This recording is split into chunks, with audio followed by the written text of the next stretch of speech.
کل کی خبر جو ہم نے آپ کو دی تھی، خودکش حملہ ناکام بناتے ہوئے 2 اہلکار شہید ہوئے اور بمباری سے مزید 47 دہشت گرد مارے گئے ہیں، اور کل دہشت گردوں کے جو ہلاکت ہے اس کی تعداد 300 سے بڑھ گئی ہے۔ تو بہت ہی اچھے انداز میں جو آپریشن جاری ہے ضرب عزم وہ ہے، اور اس میں 2 اہلکار جو شہید ہوئے ہیں ان کو ہم سلام پیش کرتے ہیں کہ پاکستان کی حفاظت کے لیے انہوں نے اپنی جانوں کا نذرانہ پیش کیا ہے۔ اور اب وہ طاقتیں، وہ سیاسی جماعتیں وہ نظر نہیں آ رہی ہیں۔ اگر کاش وہ کسی ٹی وی انٹرویو میں ہمیں نظر آئیں، مولانا منور حسن یا جماعت اسلامی کا کوئی ان کا اس وقت کے جو امیر ہیں سراج الحق صاحب، ان سے کوئی پوچھے بندہ کہ یہ جو 2 اہلکار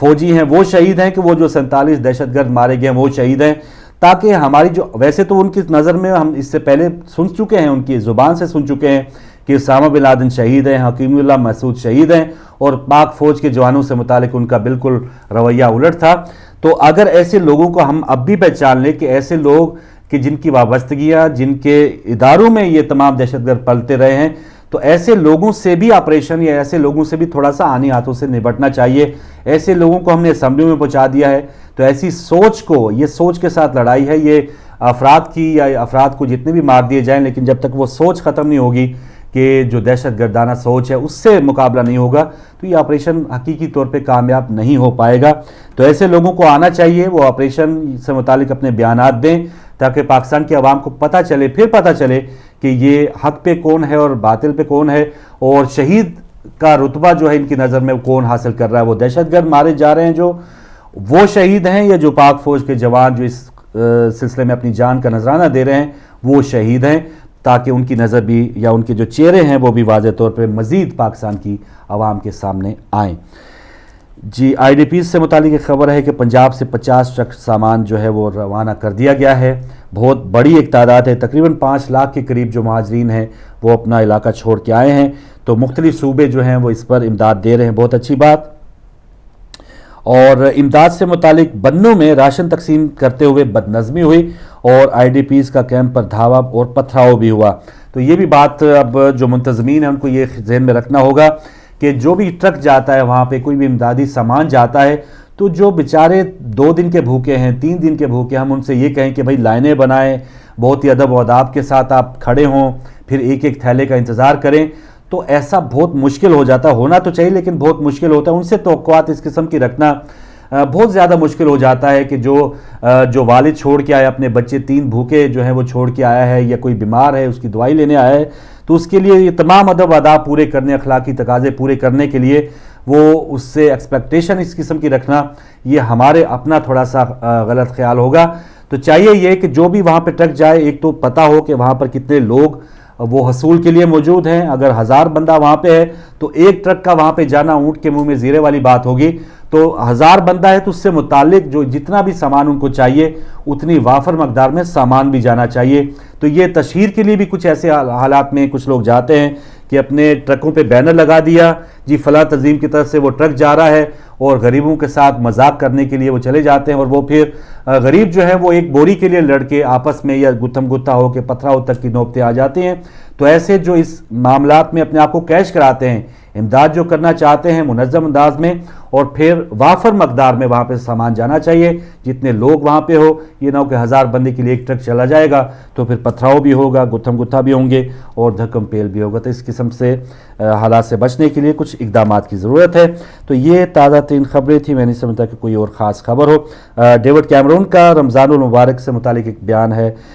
کہ مسلمانوں کے لیے دوسروں کے لیے اثار کا مہینہ ہے، اور مسلمان دوسرے تمام مذاہب سے زیادہ عطیات دیتے ہیں۔ تو یہ ایک بہت بڑا ایک امتیاز ہے جس کا اقرار کر رہے ہیں یہاں کے وزیر اعظم ڈیوڈ کیمرون صاحب، کہ مسلمان دوسرے تمام مذاہب سے زیادہ عطیات دیتے ہیں۔ تو یہ ایک بہت بڑا ایک ہنر ہے ماشاءاللہ مسلمانوں کے پاس کہ جب بھی کوئی امداد کے لیے کوئی اپیل کی جاتی ہے کسی بھی ایشو پہ، کسی بھی جگہ پہ کوئی مشکل میں ہو، انسانیت کے نام پہ مسلمان سب سے زیادہ عطیہ دینے والے ہیں۔ تو اس کا اقرار نہ صرف مسلمان بلکہ غیر مسلم بھی کریں۔ تو آگے چل کے جو ہمارا ٹاپک ہے اس پر ہم بات کریں گے کہ یو کے اور یورپ کے جو مسلمان ہیں کن کن فیلڈز میں اتنی بہترین خدمات سر انجام دے رہے ہیں، کچھ ہی دیر میں اس پر بات کریں گے۔ اب جانتے ہیں آج کی فائدے کی بات۔ بہت شکریہ۔ فائدے کی بات میں ناظرین آپ کو میں پانی پینے کے، پانی بیٹھ کے پینے کے فوائد بتاؤں گی۔ سب سے پہلے تو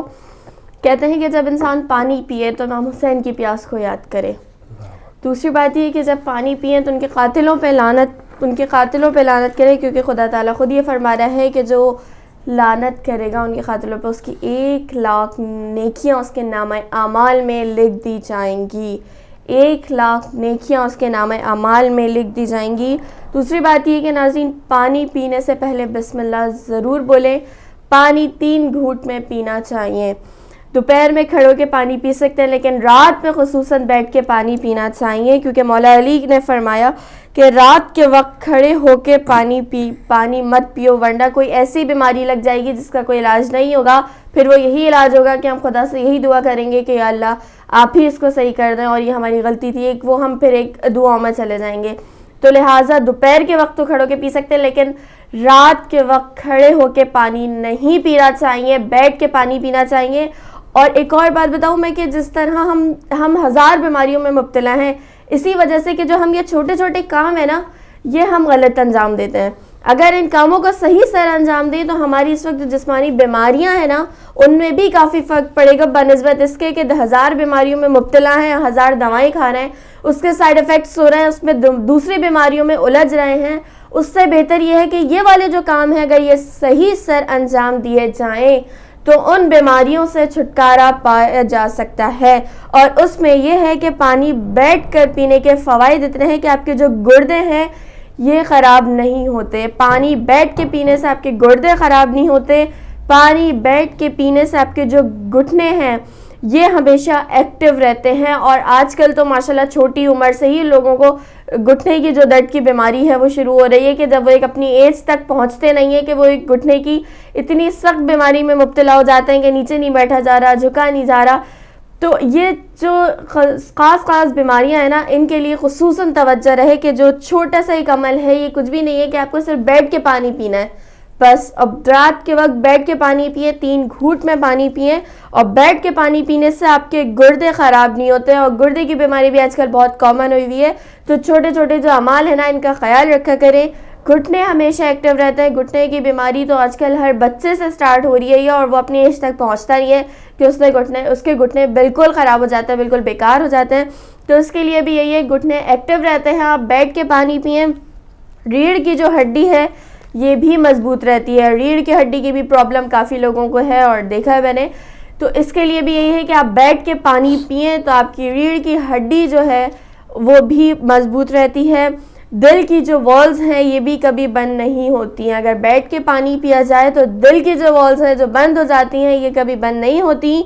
برین کمزور نہیں ہوتا، جو آپ کا دماغ ہے وہ بھی کمزور نہیں ہوتا اگر آپ بیٹھ کے پانی پئیں گے. تو اس سے اتنے سارے فوائد ہیں، اتنی بیماریوں سے آپ بچ سکتے ہیں کہ آپ کے گردے خراب نہیں ہوں گے، آپ کے گھٹنے ایکٹیو رہیں گے، آپ کی ریڑھ کی ہڈی مضبوط رہے گی، آپ کے دل کی والز کبھی بند نہیں ہوں گی، آپ کا برین کمزور نہیں ہوگا. یہ ایک کامن بیماریاں اور بہت بڑی بیماریاں ہیں. ان سب بیماریوں سے چھٹکارا پانے کے لیے جو ہے صرف بیٹھ کے پانی پینا. اور پانی کہتے ہیں ایک دن میں کم سے کم 24 گھنٹے میں 17 گلاس پانی پینا چاہیے. اور جتنا پانی پئیں گے اتنی 1000 بیماریوں سے بچیں گے، آپ خود فریش رہیں گے. جتنا پانی پی سکتے ہیں ایک دن میں کم سے کم 24 گھنٹے میں 17 گلاس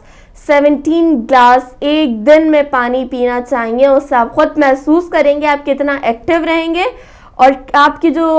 کمزوریاں ہیں نا وہ بھی دور ہوں گی، اور یہ سب بیماریوں سے بھی بچیں گے آپ اگر ایک دن میں 24 گھنٹے میں آپ 17 گلاس پانی پی لیں. اور دوپہر کے وقت تو آپ کھڑے ہو کے پانی پی سکتے ہیں، لیکن رات کے وقت خصوصاً اس چیز کا خیال رکھیے گا کہ رات کے وقت پانی بیٹھ کے پئیں، اور پانی 3 گھونٹ میں پینا چاہیے، اس میں 3 دفعہ سانس لینی چاہیے. تو یہ تھا ہمارا فائدے کی بات. پڑھتے ہیں سیگمنٹ کی طرف. جی بہت شکریہ جی ناظرین. اور اگلا سیگمنٹ ہے تصویر بولتی ہے، اور جیسے ہم ٹاپک پہ بھی بات کریں گے، UK یورپ کے جو مسلمان ہیں بہت سی ایسی فیلڈ ہیں جس میں وہ کارہائے نمایاں سر انجام دے رہے ہیں. ایک ایسے ہونہار کھلاڑی کی آج ہم آپ کو تصویر دکھا رہے ہیں جنہوں نے ابھی ٹیسٹ کرکٹ کا آغاز کیا. دوسرا ٹیسٹ میچ تھا کل ان کا. معین علی ان کا نام ہے. انگلینڈ کی طرف سے کھیلتے ہوئے انہوں نے 108 رنز بنائے، اور یہ ان کے جو ساتھ اینڈرسن بھی آپ دیکھ رہے ہیں. تو گو کہ یہ میچ ہار گیا انگلینڈ، اور آخری 2 گیندوں میں چل کے یہ فیصلہ ہوا. بہت اچھی اننگ کھیلی تھی معین علی نے. اور یہ دیکھ رہے ہیں ان کے چہرے پہ داڑھی، اور ان کا ایک انٹرویو چھپا کہ ان کا یہ کہنا تھا کہ انہوں نے داڑھی اس لیے رکھی ہے تاکہ جو ایک امیج ہے مسلمانوں کا کہ سب شاید داڑھی والے جو ہیں وہ دہشت گردی ہیں، گردنیں کاٹنے والے ہیں. تو ایسا کام یا ایسا سارے مسلمانوں کے اوپر تھوپ دینا یہ کوئی مناسب بات نہیں ہے. تو معین علی نے یہ ثابت کیا ہے. اس سے علاوہ اور بھی بہت سے مسلمان یہاں انگلش ٹیم میں موجود ہیں. دیگر ممالک میں، غیر اسلامی ممالک میں بہت سے ایسے کھلاڑی موجود ہیں. تو معین علی جن کا تعلق اس وقت برمنگھم سے ہے اور ان کے والدین پاکستان سے یہاں پر ہجرت کر کے آئے تھے، تو ہم سلام پیش کرتے ہیں کہ انہوں نے اس فیلڈ میں آ کے ایک تو پاکستانیوں کا بھی نام بلند کیا، مسلمانوں کا نام بلند کیا. اس سے علاوہ ایک جو باکسر ہے عامر خان، ان کے نام سے آپ واقف ہوں گے. تو ایسے افراد موجود ہیں ہمارے معاشرے میں، ہمارے مذہب میں، کہ جو اپنے اس وطن کے لیے بھی یا جو بھی یورپ کے ممالک ہیں ان میں اپنا اپنا کارہائے نمایاں سر انجام دے رہے ہیں. اور اس فیلڈ میں ہم نے آج اس پر بات کی. دیگر فیلڈز میں کیا کیا ہماری جو کامیابیاں ہیں مسلمانوں کی، اس پر ہم آپ کی بھی رائے لیں گے، آپ کی بھی کال سنیں گے اس چھوٹی سی بریک کے بعد.